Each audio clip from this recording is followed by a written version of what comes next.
बाकी तुम टेंशन मत लो, जल्दी वो जासूस भी मिल जाएगा।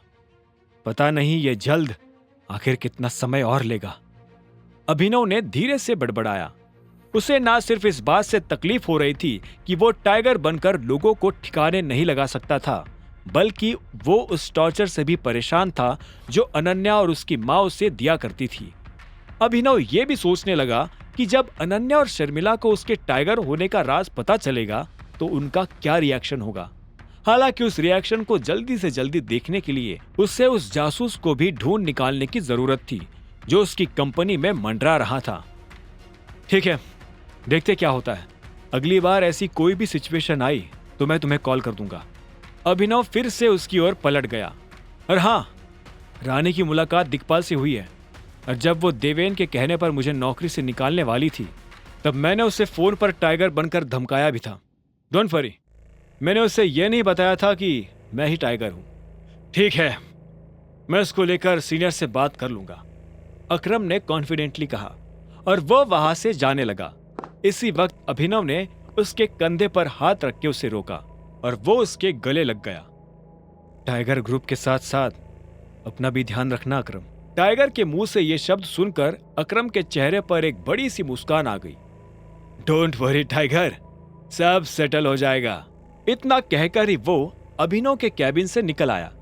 दूसरी ओर एलेक्स कॉर्पोरेशन में सनी एक लटके हुए चेहरे के साथ हरदेव के कैबिन के अंदर आ पहुंचा। मुझे समझ नहीं आ रहा है दादाजी, पर अब प्रोटॉन पब्लिशर्स पता नहीं क्यों फिर से कॉन्ट्रैक्ट कैंसिल कर रहे हैं। सनी के शब्द सुनते ही हरदेव ने हैरानी से सिर उठाकर उसकी ओर देखा। हैं? मजाक कर रहे हो क्या? अभी तक तो सब ठीक चल रहा था, फिर अचानक क्यों कॉन्ट्रैक्ट कैंसिल होने लगा? वही तो समझ नहीं आ रहा है।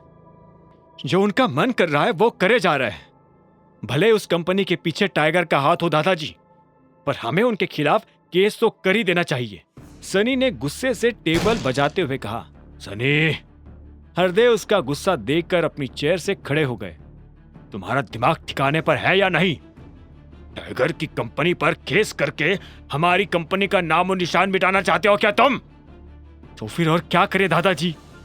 सनी खींचते हुए बोल पड़ा। या तो बिजनेस कर ले या फिर टाइगर से दब कर रह जाए, और क्या ही ऑप्शन है। हरदेव ने एक पल के लिए सोचा और वो अपनी चेयर पर वापस बैठ गए। हमें टाइगर का ही फेवर लेना चाहिए अब। मुझे ये बताओ, प्रोटॉन ने रीजन क्या दिया है कॉन्ट्रैक्ट कैंसिल करने का? हरदेव ने सनी की ओर देखकर पूछा। उनका सवाल सुनकर सनी के चेहरे पर थोड़ी घबराहट आ गई थी। वो हरदेव को असली कारण नहीं बताना चाहता था, लेकिन अब उसके पास और कोई ऑप्शन भी नहीं था। वो चाहते हैं कि इस कॉन्ट्रैक्ट की इंचार्ज अनन्या ही रहे। या? हरदेव को अपने कानों पर विश्वास नहीं हुआ। पर प्रोटॉन को अनन्या में ऐसा क्या दिख गया कि वो उससे चुनना चाहते हैं? कहीं अनन्या ने टाइगर से तो कांटेक्ट नहीं कर लिया? मुझे भी यही लग रहा है दादाजी। अनन्या कैसी लड़की है आप भी जानते हो। टाइगर तो नहीं, लेकिन उसने जरूर टाइगर की किसी मैनेजर को कन्विंस किया होगा कुछ गलत हरकत करके। आखिर अभिनव को भी तो वो वैसे ही घर में ले आई थी। अगर उस दिन मैं आपको कॉल करके इन्फॉर्म नहीं करता तो हम सब अभी भी उसके झूठ के अंधेरे में जी रहे होते। सनी को यह समझ आ गया था कि अगर कंपनी अनन्या के हाथों से छीननी है तो उसका एक ही उपाय था, हरदेव के मन में उसके लिए नफरत पैदा करना। सनी हरदेव की हर बात से वाकिफ भी था कि उन्हें किस चीज से नफरत थी और किस से मोहब्बत। उसके मुंह से अनन्या का खुलासा सुनते ही हरदेव की आंखें गुस्से से लाल हो आई। तुम जो बोल रहे हो वो सच है या नहीं? सनी ने तुरंत ही हामी में अपना सिर हिलाकर कहा। 100% सच है दादाजी। भला मैं क्यों अनन्या के खिलाफ झूठ बोलने लगूंगा? आखिर वो भी तो मेरी छोटी बहन जैसी ही है। हरदेव ने उसकी बात पर सिर हिलाया। जैसी ही नहीं, छोटी बहन ही है वो तुम्हारी। जी जी, सनी ने सिर झुकाकर हामी भरी। पर उसकी हरकतें जानना भी हमारे लिए जरूरी है। मैं बस अभी तक उसे रंगे हाथों पकड़ नहीं पाया हूं, लेकिन जल्दी वो भी कर लूंगा।